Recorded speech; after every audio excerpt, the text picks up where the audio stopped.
And as always, guys, you stay classy, stay positive, and have a good day. What's up, guys? It's your boy, Mr. Rockoff Johnson here with another video. And before we go any deeper into this video or this story that I have to tell you and everything, I just want to make one thing completely 100% clear. I'm not saying this story to, like, try to get views and everything like that.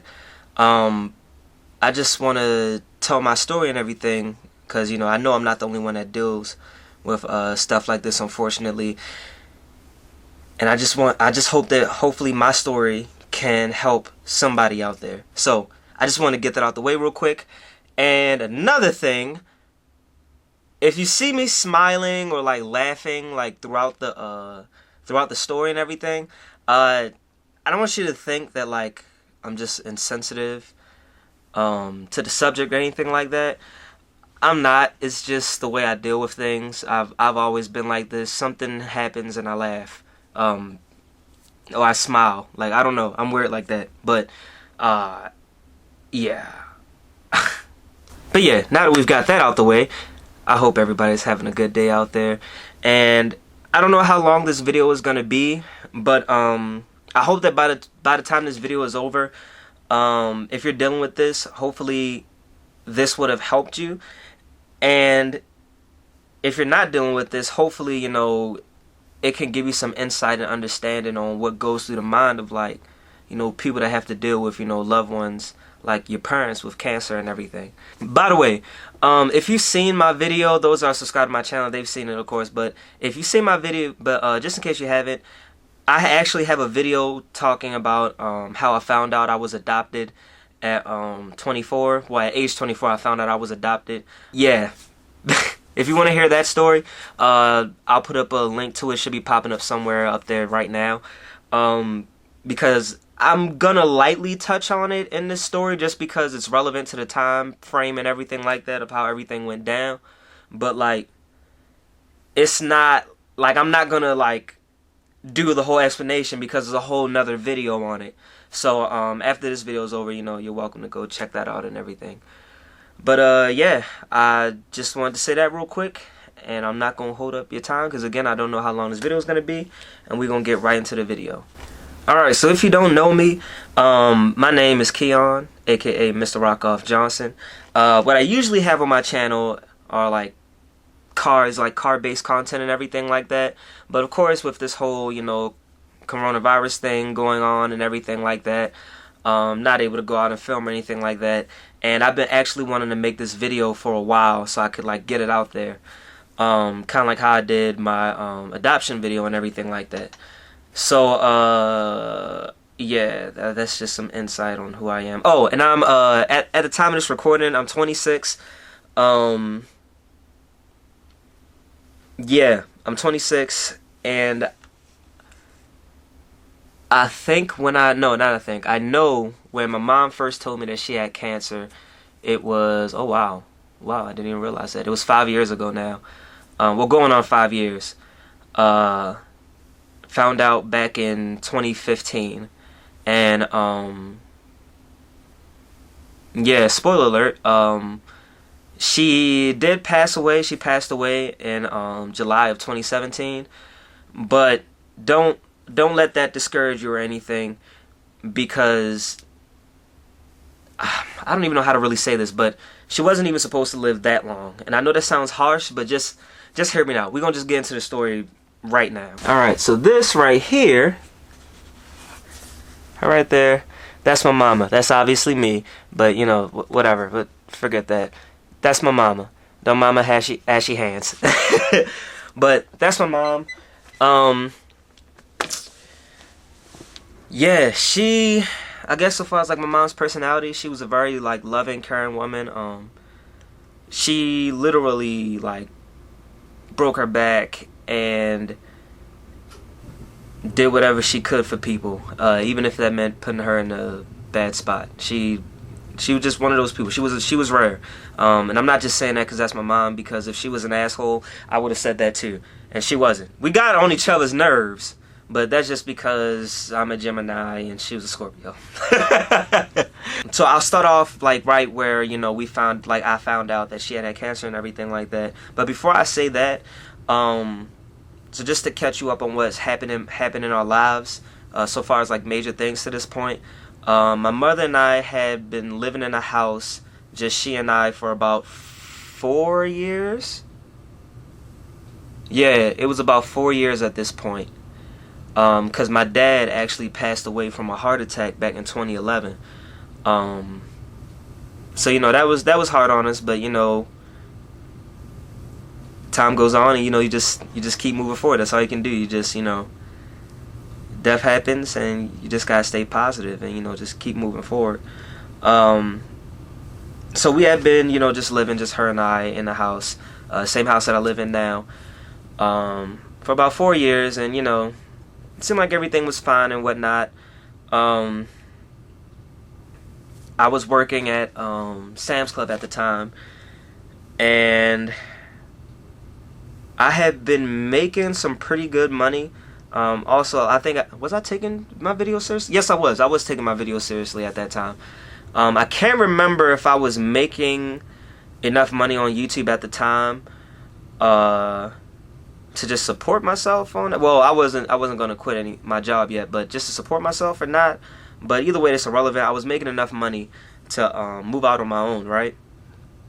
So I can't. Now my mom, the way she is, she was out. You know, I was her only child and everything. You can hear about this all in an adoption video, but she actually couldn't have kids. She ended up adopting me and everything from a family friend and whatnot. And well, as a baby, so like I had no memory of it because I was a baby. I didn't know at this point. I didn't know that I was adopted. But yeah, so she was really like protective of me and everything, and I don't know, maybe she had it in her head like I was always gonna live with her or something like that, but I wasn't having it. So I went to go have a conversation with her, right? And I was telling her, I was like, "Hey, Ma, let's talk real quick." And she's like, "What's happening? What's up?" And I was like, "Listen, Ma, I don't want to live in here no more. Like, I'm ready to go get an apartment, live out, you know, on my own and everything like that. Like, I'm ready to just go venture out and leave the nest." And, you know, any other parent, they would have been like, "You want to leave? Great, bye." But her, she wasn't happy about it at first. Like, she was like, "Why?" And I was like, "Wait, what do you mean why?" She was like, "Aren't you happy here?" And I'm like, "Oh, wait a minute, Ma, what you talking about? Yeah, I'm happy, but I want to go get my house, you know, get my own apartment and everything. You know, I'm trying to live out on my own. I was trying to be freak a leak. You feel me? Like, that's what I was trying to do. Mama trying to have it." So we end up having, you know, the conversation.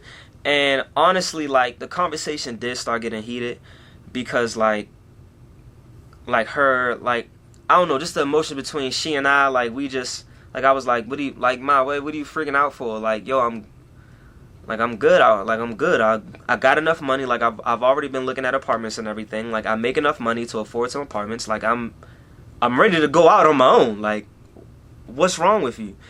And, like, I could feel that like, I don't know, it felt like something more, but of course I couldn't put my finger on it because nobody ever thinks that there's anything wrong with their parent. You get what I'm saying? Especially not anything like cancer. And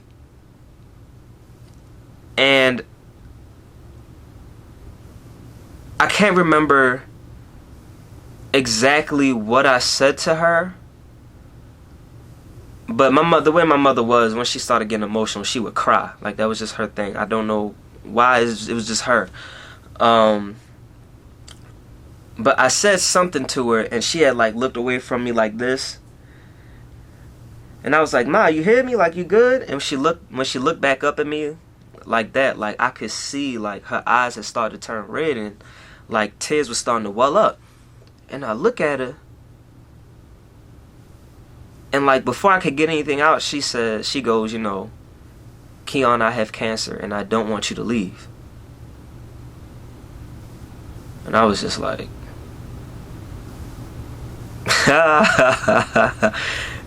what? She was like, "I have cancer." That's why I don't want you to leave. I want you to stay here with me.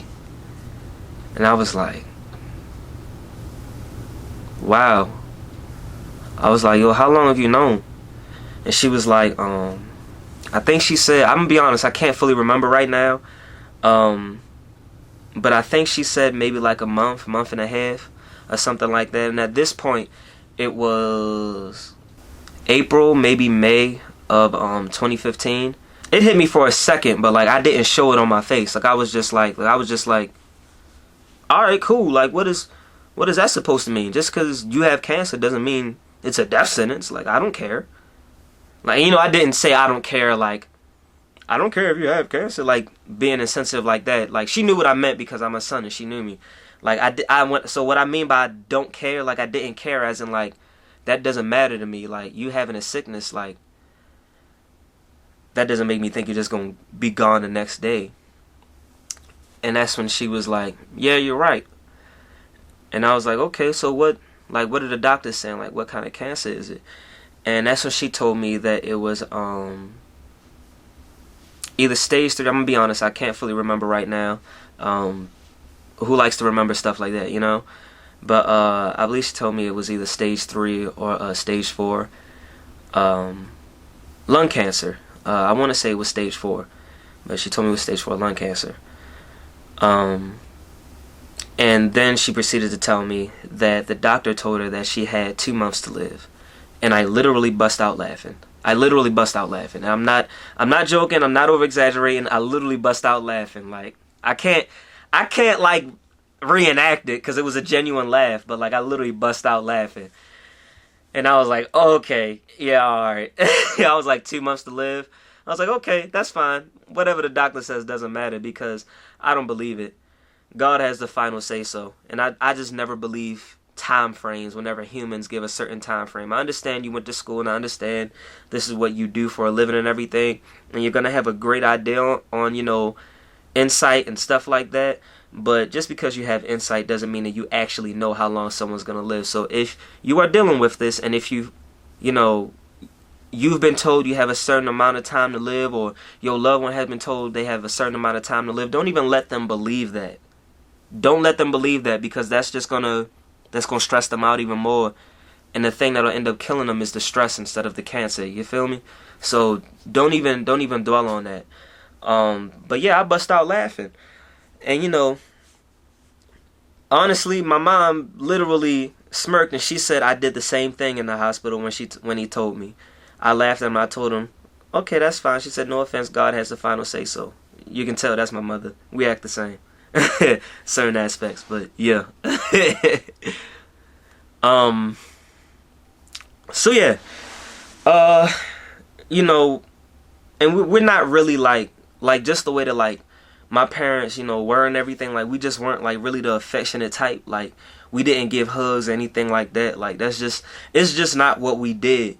But you know, we hugged it out and everything. You know, I told her I loved her, and you know, I told her like it just don't mean nothing. I was like, so where do we start from here? Like what are the options and everything like that? And that's when we just started talking about like chemo and everything like that.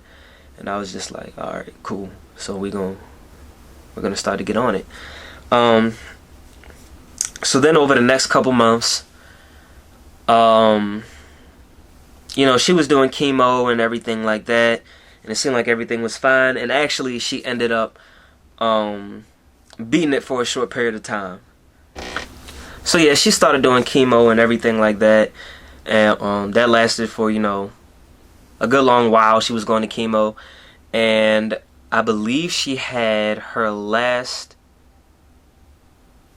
treatment in like February or March of 2016, and so she ended up beating it for a while. That was great, you know. Like that was great. And that's when like later on down the line, this is maybe like August or September of 2016. This is back during Pokemon Go. I'll never forget this. I will never forget this. This is back during Pokemon Go. And in case you should know what Pokemon Go is. But like everybody was going crazy about the app, so I was actually out with one of my friends, and we were out poke hunting. And that's when, hold on. And while I was out poke hunting,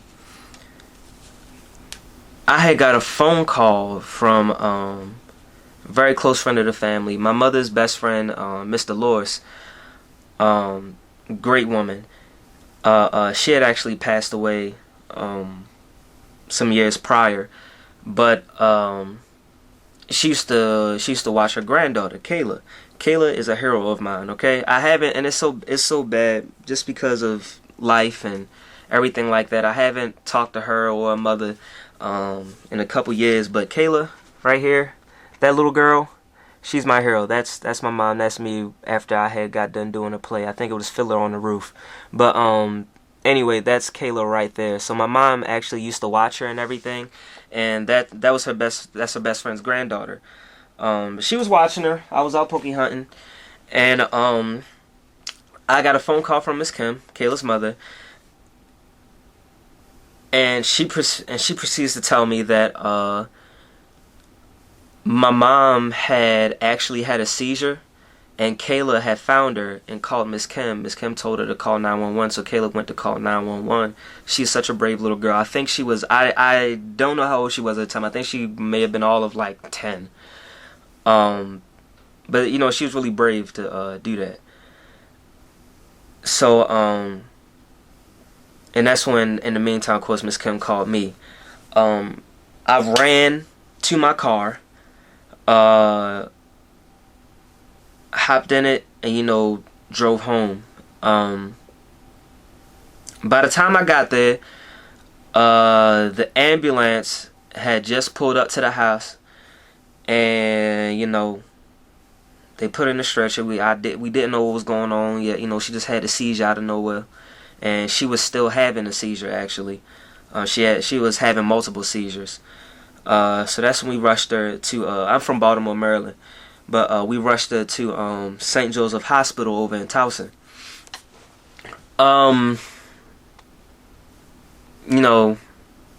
Got an emergency room and everything like that. Whatever have you.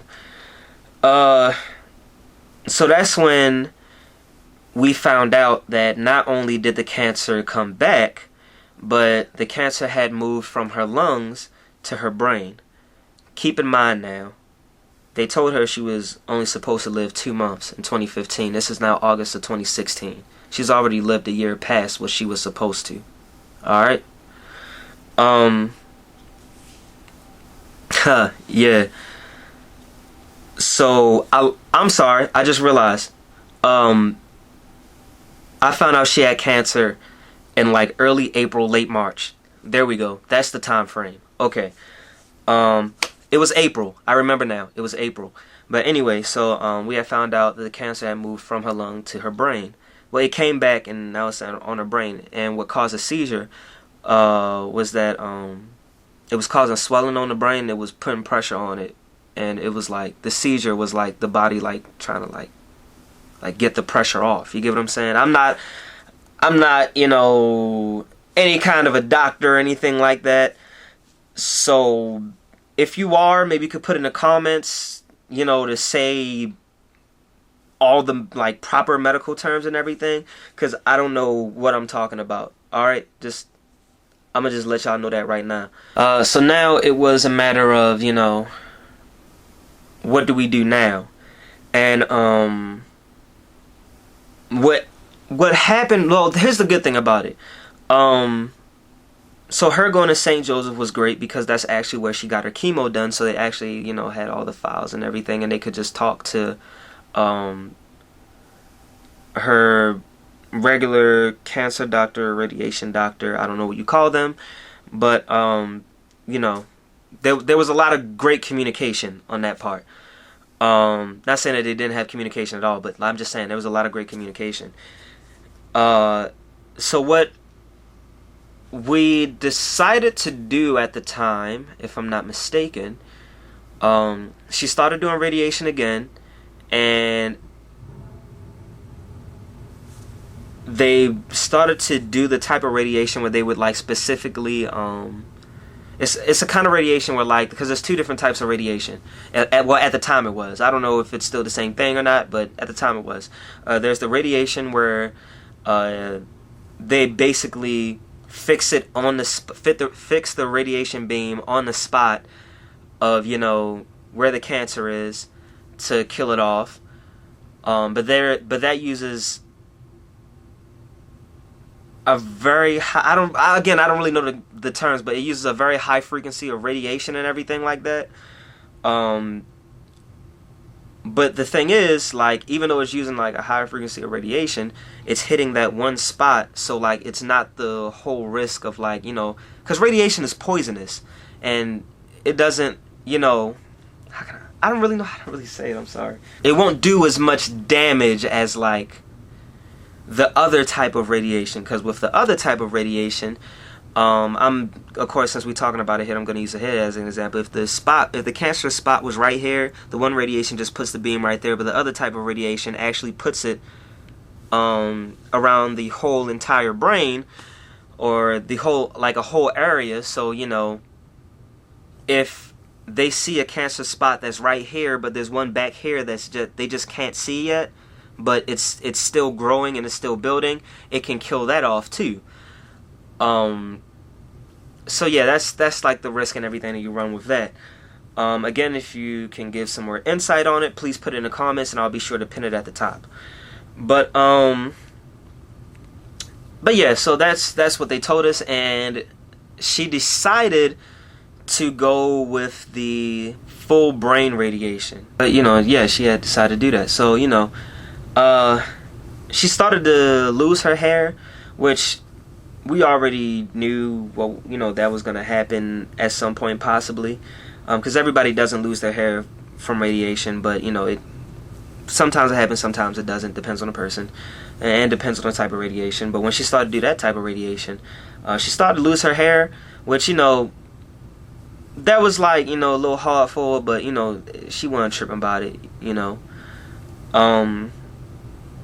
So started doing that and everything, she started to recover, and it seemed like everything was starting to work and be okay. This happened in August of 2016.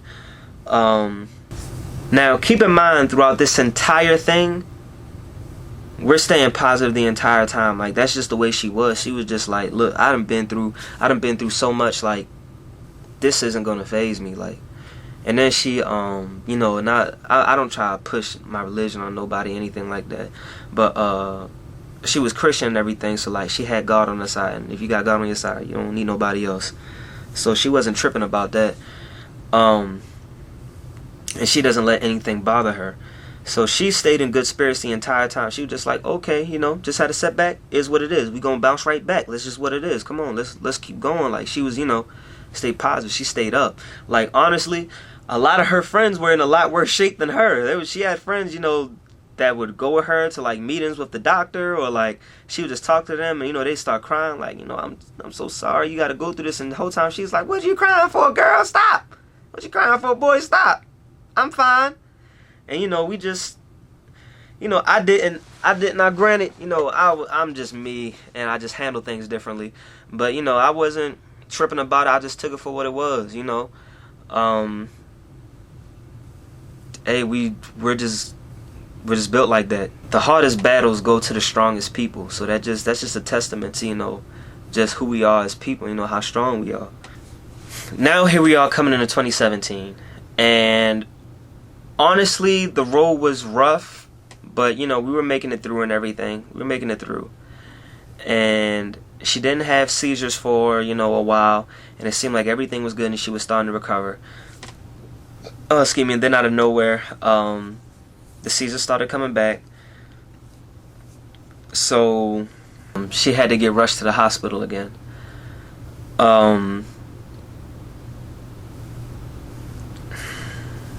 And this time, we had found out that the cancer was spreading really fast, and the only way to get rid of it would be to operate. So, brain surgery. But yeah, they just wanted to take the fluid off of her brain and everything like that, and you know, I believe they also took out a small piece of her brain where like the spot was starting to mass. Like it was a tumorous spot that was on her brain, so they were gonna, you know, cut it out. So at this point, she had got transferred from St. Joseph Hospital down to University of Maryland, downtown Baltimore. She stayed there for about a week. The surgery took 4 or 5 hours, I think, or something like that. And she was fine coming out of it. She was totally fine. You know, I got off work because I actually went to work. Because there's nothing you can do. That's another thing, too. Let me just take this moment real quick to put this little tidbit in there. If your loved one is dealing with cancer and everything, I understand you want to be there and help them out. This is going to sound harsh, but you'll hear later on in the story, there's going to be a time where they're going to need you the most. So if you're still able to work, go run errands, go handle what you need to, go do what you need to. It's not a bad thing, and it's not a selfish thing to go take care of you, because at some point that loved one might need you to be there, and then you won't be able to handle all that stuff. You'll see what I'm saying once, you know, once we get there. But yeah. So she came. So, you know, she came out of surgery. I get off of work. You know, I go see her, and she started fussing at me because I came in there and my pants was sagging. And Keon, why your pants sagging? Pull them up. You feel me? But yeah, so it seemed like everything was gonna be okay. You know, it seemed like everything was gonna be fine. They took out that tumor, and she had started to recover. She didn't have seizures anymore. It didn't look like the cancer was there anymore. So we were like, all right, cool. We're good now. We are good. We're happy.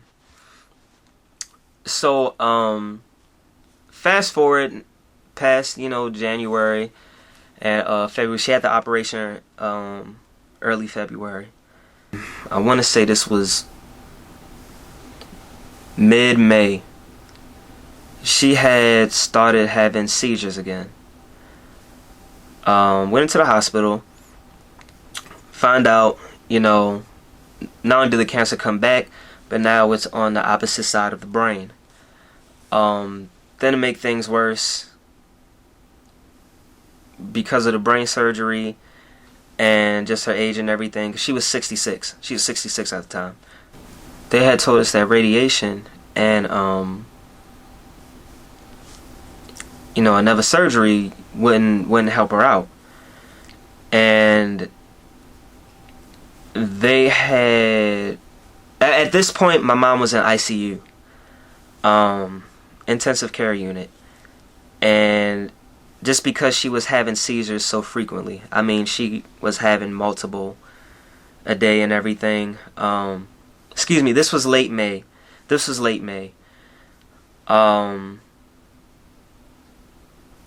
So, you know, we were just looking for ways to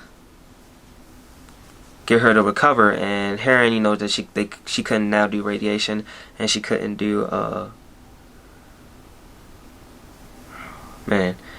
she couldn't do like any surgery or anything like that. On June 9th, which was actually 2 days after my birthday, they told me, my godmother, and a very close friend of the family that there was nothing else that they could do for her. So the next step was to put her in hospice. Now, before I get into what hospice is and everything like that, and what that exactly means by there's nothing more that they can do, I want you to understand something. When they told me that there's nothing more that they can do, I'll be honest, I kind of shut it out, and I didn't even think about it. I didn't dwell on it. He told me, and I was just like, whatever. Doctor don't have the final say so. They told my mother she wasn't gonna live 2 months. And now this is 2 years later. You get what I'm saying? So I'm just like, whatever.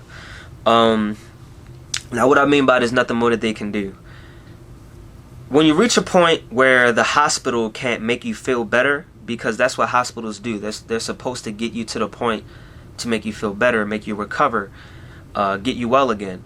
She wasn't gonna get well again, so far as like regular medicine and everything like that. Like I said, they couldn't do radiation, they couldn't do surgery, anything like that. It was just too risky with her age and then with her condition and everything at the time. So what hospice is, it's what you go, like it's like after the hospital. When there's nothing more they can do, you go to hospice, and then they'll help take care of you. They'll try to set you up with nurses. They'll send nurses to come out to your house.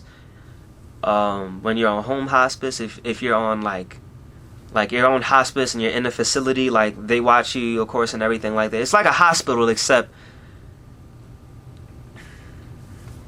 there's no other way to put it. It's to make you comfortable.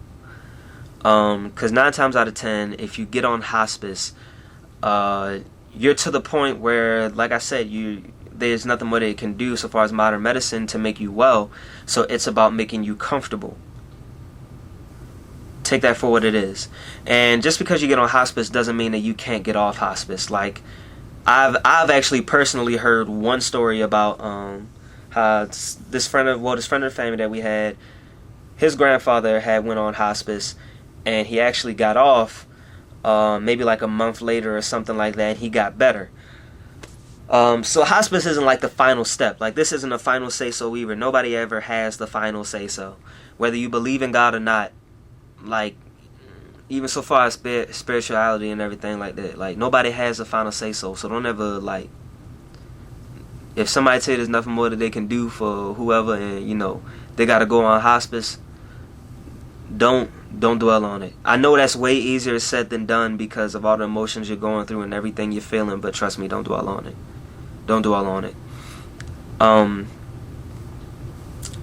And at this point, because of the pressure being put on her brain and all the seizures and everything like that, and then the cancer just attacking her brain, she had actually started to lose her memory. It wasn't that bad yet, but she had started to lose her memory. Like she would say, "Keon, can you Oh, I lost my chain of thought. I'll tell you when it come to me." Like it would be something like that. Before my mom, she was like an elephant. She remembered everything. Excuse my language, but she remembered everything. I'll just bleep that out. But so her forgetting stuff was like, whoa, you get what I'm saying? But it was just what it is. Just let it ride. So yeah, she had to go on hospice, and before she could come home to my house and everything, because you have the option of going to the facility or coming home. And me and my mom, that's another thing too. I know nobody likes to talk about it, but when people, when they have like very serious illnesses like this, you may not like to talk about it. They may not like to talk about it, but you have to get a plan in place and you have to talk about it.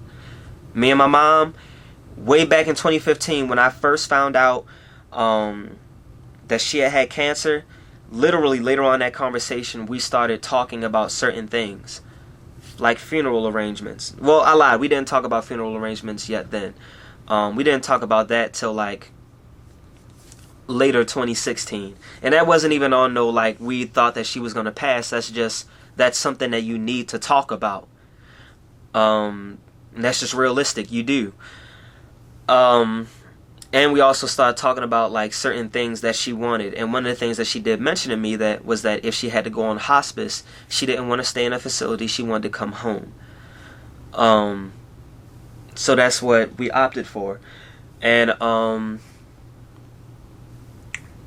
yeah, so what we ended up doing, we ended up coming here to my house and everything, and we set up, well, I'll just show you. Now, please forgive the mess and everything because I'm moving stuff around, but this is our dining room and everything like that. We took out the dining room table and of course everything here, and we put the hospital bed here. The curtain's still here just because I just haven't taken it down just because, but that was a curtain that we would put up like when, you know, we needed to change mom and everything like that because she was loved by a lot of people, so a lot of people came to visit her. So we put up the curtain when we needed to change and all that kind of stuff. And I'll get to, y'all hear what I'm talking about when we get there, but that's the couch that I slept on. Then over here in this corner, I literally just started moving it. You can actually still see some of the stuff down there. I'll be honest with you guys, it's been hard for me to really touch a lot of this stuff, obviously. And thank God my roommates have been like, I live in this house now with my 2 roommates, and they're my friends. But thank God, you know, they've been dealing with me and, you know, me just building up strength to move it and everything. But this was where we had a whole rack and everything, and we had like Depends diapers. We had like a hospital, like almost like portable toilet kind of thing. We had, you know, like washcloths and everything. This is actually just some stuff we used to have, like it's the family Bible and everything like that. But yeah, that's what we did to my dining room here. We just turned this into the hospital basically. And right here, because we wanted everything on one floor because it had started to get hard for my mom to walk because she was starting to get a little weak. But and then we had cable, so we had the TV here. It's still here to this day, and we just used to play, I don't know, like gospel music and Tyler Perry movies and just stuff like that on it, on talk shows and everything. Days of Our Lives and all that kind of stuff. That's the kind of stuff my mother watched. You know, it's regular shit that a 60-year-old will watch. Moved it here to the house and everything, and then at that point, she basically needed to be watched 24/7. And we used to get friends because paying for nurses to come out of pocket can be very expensive. So during the day when I went to work, we would get, you know, because hospice nurses would only come, I think, like 2 or 3 days out the week for a little bit. They wouldn't like come for a long time. If we wanted them to come for longer, like actually like come there, we had to pay out of pocket, and we just didn't have that money. So we used to get friends of the family to come over and, you know, help out and everything like that. And when I got off of work, it was just me taking care of mom. So I had to started to sleep on the couch that I showed y'all. And you know, that was just my bed. So now this was when, you know, it started to get a little rough.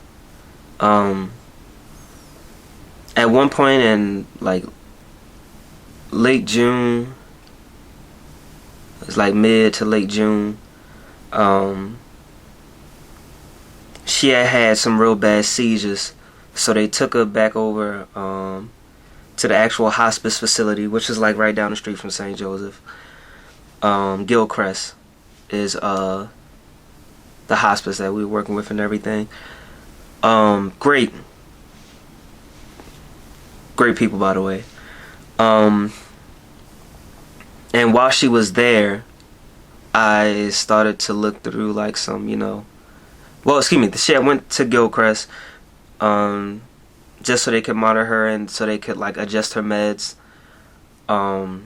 accordingly, since what she had obviously wasn't strong enough to stop the seizures and everything.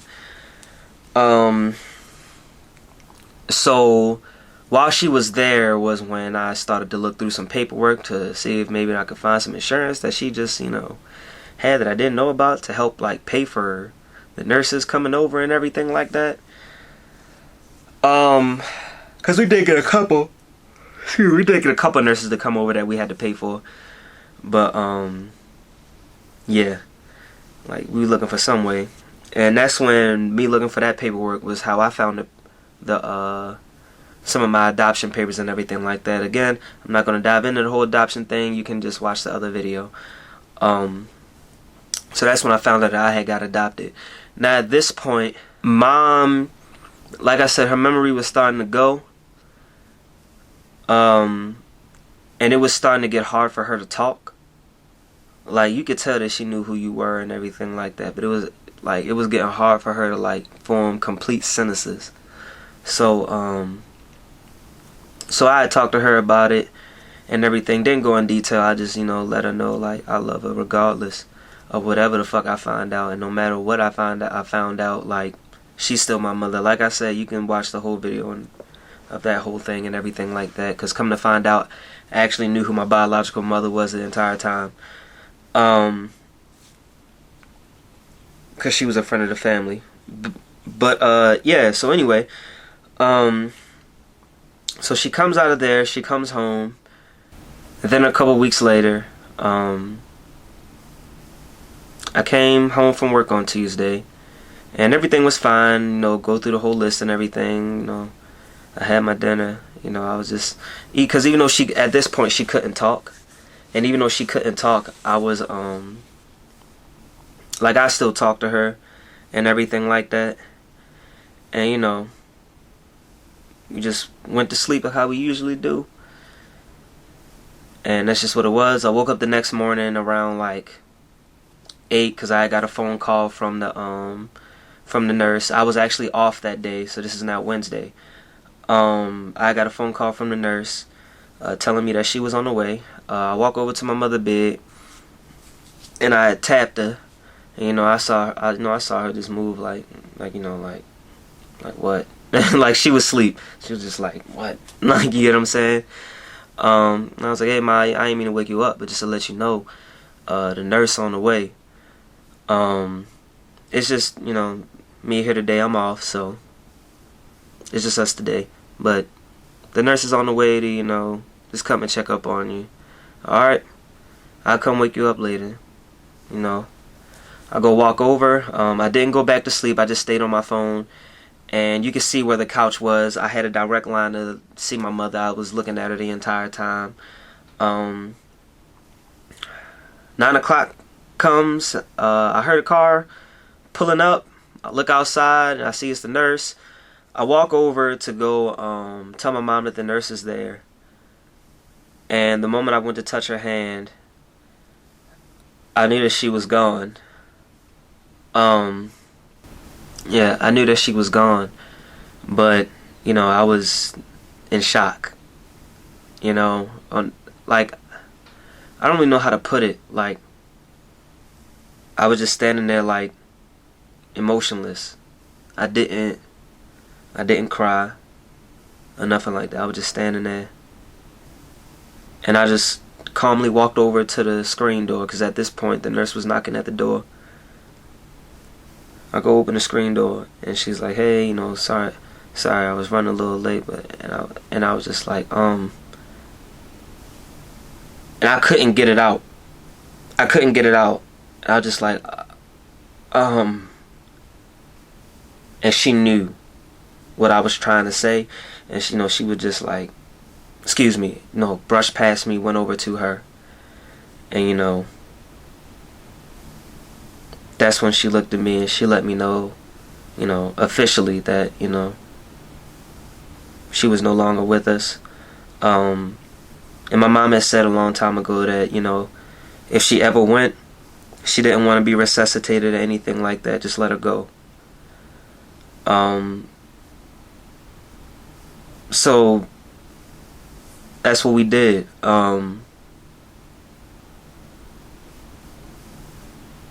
Yeah. So I'll be honest with you guys. At the time, I didn't take it easy. I didn't. And then just with my past and everything, and cause I had a pretty rough I had it pretty rough growing up, and just because of my past and the way like people treated me like and everything, I was pretty like cold. Like I just didn't think anybody was actually here for me except for my mother. So like I made the mistake of not, you know, going to someone for help and to talk to someone. Alright, so sorry about the switch. I'm not gonna lie to you, it got kinda deep for me. It's still kinda hard for me to talk about this stuff, but I know this is gonna help somebody out. But yeah, so that's pretty much what happened. And you know, I'm gonna be honest with you, I can't fully remember like what I already said like in the video and whatnot, because I haven't gone back and watched the footage. But if you're dealing with this, if you're going through it right now, like, I cannot stress this enough. You should either go out and like get therapy or go to your friends. Like, I know that especially for me, since I lost both of my parents, it's like I couldn't really talk to anybody, because like how could they really understand what I'm going through, because like they still had their parents. Even like even one of my friends that, you know, she had lost her father, I still like didn't even go and talk to her, because like it's like, what could she really know? Because I lost both my parents. Like, I ain't got nobody. And like my parents are like my everything. Like that's all I really had, because like I didn't really have family like that. Like not saying I ain't got no family, but like I didn't really have family like that. Like I ain't get along with nobody. So you know, it's all about, you know, reaching out, even when, you know, you don't want to. Like, you're gonna get those moments where you want to just isolate yourself, and you know, you can really get in your head. And I know with me, that led me to start drinking. I was like drinking every day, and if it wasn't for my friends like holding me accountable, like I'd have been a mean alcoholic. Because by the time I finally did like they brought it to my attention, I finally did like start to like slow down. Like I could really feel my body like starting to crave the alcohol and everything, and like it was pretty bad. You know, I didn't like fully get to a point where like I was like an alcoholic though. So you know, that's good. You know, yeah. Because like self-medication, you know, it's not the best thing, because the only thing it's doing is just covering up the emotions for them to come back later. And then if you never deal with them, you keep self-medicating, you can send yourself down like a crazy spiral. That's how all these, you know, artists are dying from like doing drugs and everything like that, because like the alcohol isn't enough, so then you move up to like something else. You get what I'm saying? And you get addicted to that. Lean, perks, oxys, all that kind of stuff. Coke, you know, all that kind of stuff. So, you know, I can't stress this enough. Like, just go and talk to somebody. You know, you're not going to feel like doing it all the time. That's okay. You know, because sometimes, you know, you need those moments to yourself. But don't let yourself just stay there. Like, reach out to somebody. Because that's why they're there. They're there, you know, to help you, because, you know, they love you and everything. That's so far as, like, friends and family. Now, if you don't necessarily have, like, friends and family who you feel like you can go to like that, go to therapy. Therapy doesn't mean that there's something wrong with you or anything like that. In my opinion, I think everyone needs therapy at some point in their life. You know, it's not, you know, and it really, if we're being honest, you can go to therapy and not tell anybody. Like, if you are really worried about, like, what people think and everything, go to therapy and don't tell anybody. Just tell them you're going to the doctor to get yourself checked out. Or you're just going for a doctor's appointment. If they even need to know that. If nobody needs to know anything, then just don't say anything. Just go.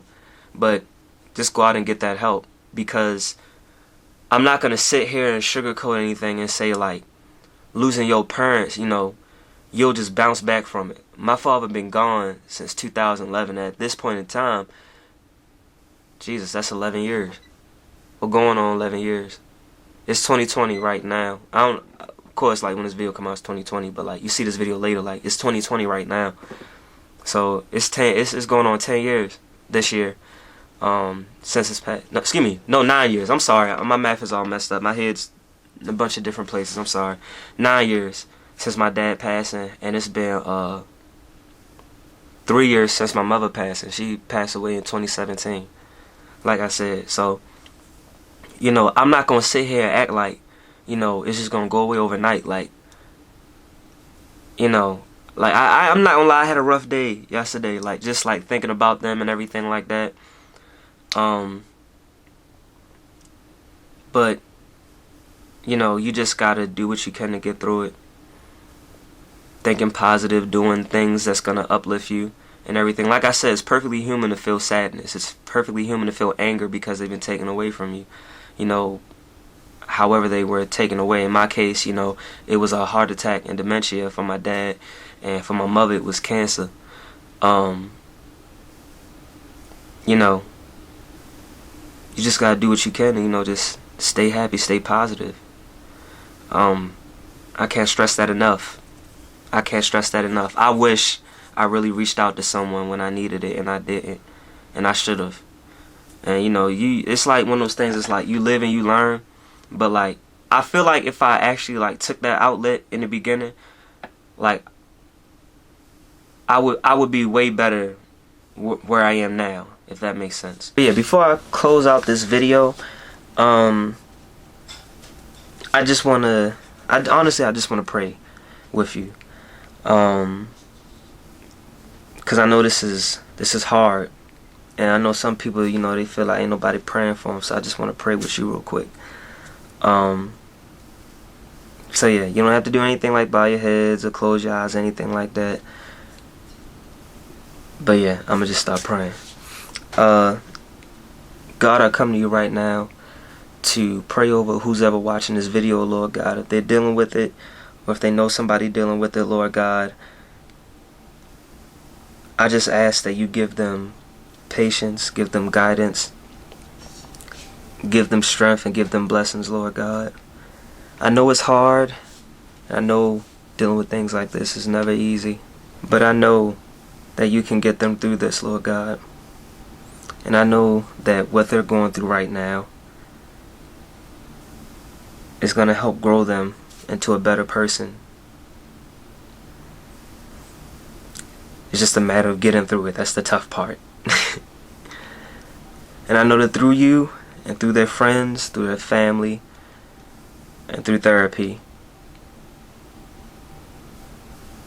they won't fall in the same place where I was and where I went. And that they'll be able to feel relief and hope, knowing that their loved one doesn't have to deal with everything that comes with living on this earth. And that they're up there with you, living it up, partying, just waiting for us to come eventually. Not anytime soon, but eventually. Lord God, I pray over the hearts, minds, and souls of anyone with cancer. I pray that you heal them. And if things are looking pretty grim, and if they're not able to be healed, then I pray that you give them peace and comfort, Lord God, as only what you can give them, Lord God. Lord God, I love you. I thank you. I praise you. And I bless your holy name, Lord God. In Jesus' name I pray. Amen. Now, I'm no preacher or anything like that. So I'm not one of those people that go crazy and all that kind of stuff praying. I just speak of how it is. So, I hope that at least helped you. Yeah, I hope this video really helped somebody. Granted, I haven't been on social media like that lately, and I'm not really like all that good with social media, honestly. But like, if you really like have a problem with this and you really need someone to talk to, I'm still a very personal person. I can still like hit you up. Like, even if you put in the comments, check your Instagram or check your Facebook. They'll be linked down in the description below. Even if you put on there, check your IG, check your Facebook. Like, I'll immediately go do it.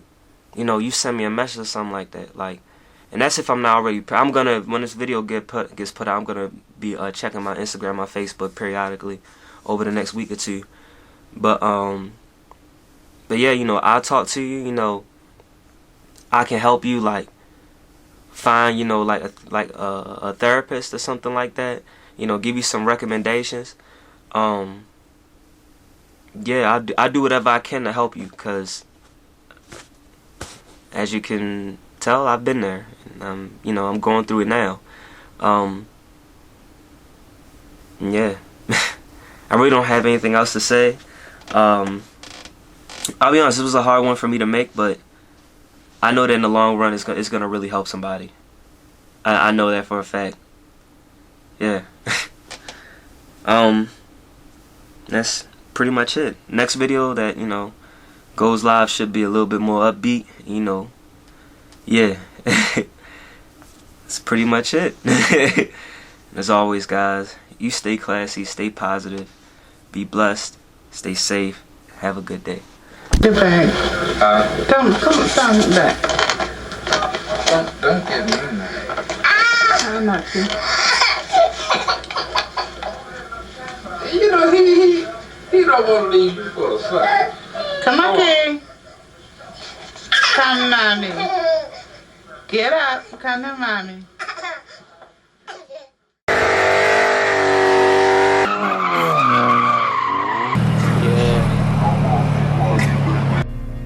What is a car enthusiast? An individual that loves anything to do with cars and its counterparts, and one who can talk for hours about cars and not get tired of it.